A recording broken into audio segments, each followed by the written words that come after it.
profesional yang harus kita pahami. Yang pertama yaitu ada etika deskriptif dan yang kedua itu ada etika normatif.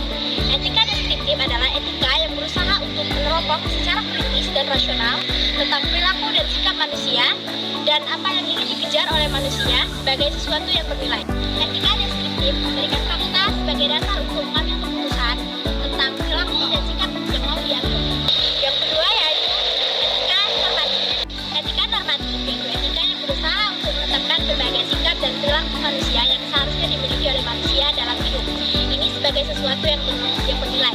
Etika normatif memberikan penilaian sekaligus norma sebagai dasar atau kerangka tindakan yang akan diputuskan.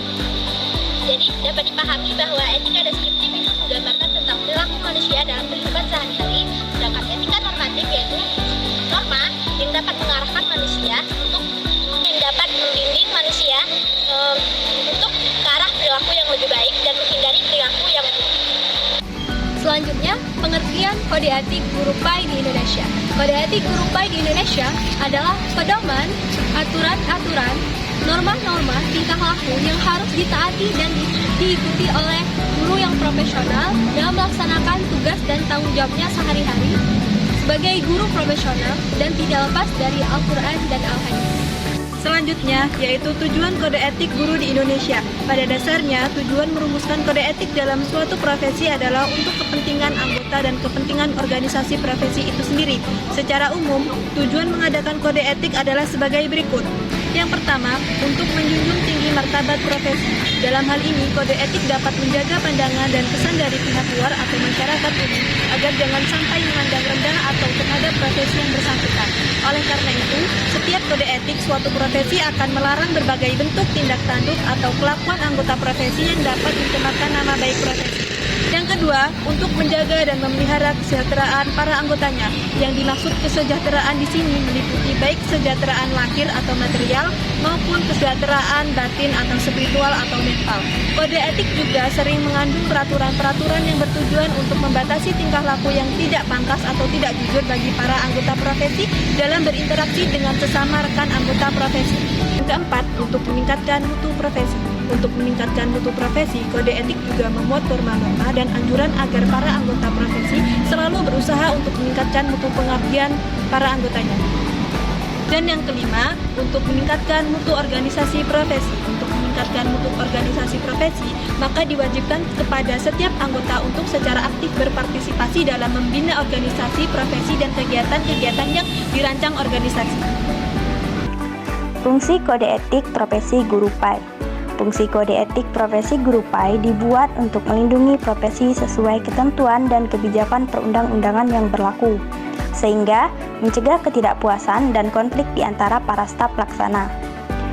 Tujuan utama pembuatan kode etik guru PAI adalah untuk kepentingan anggota dan organisasi profesi itu sendiri. Yang selanjutnya yaitu kode etik guru PAI. Kode etik profesi guru PAI adalah sistem, norma, atau aturan yang ditulis secara jelas, tegas, serta terperinci yang berfungsi sebagai pedoman sikap dan perilaku dalam melaksanakan tugas profesi sebagai pendidik, anggota masyarakat, dan warga negara.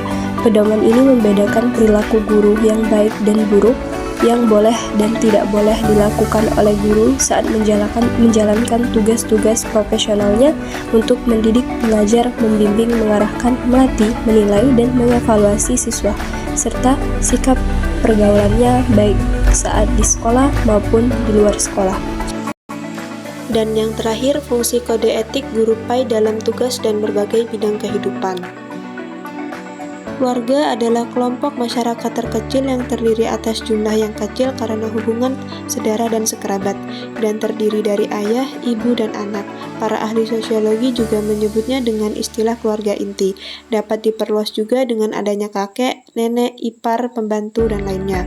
Peran dan fungsi keluarga sangat penting dalam proses pendidikan, karena pendidikan keluarga merupakan pendidikan pertama dan utama sehingga warnanya sangat sulit dihilangkan dalam diri anak.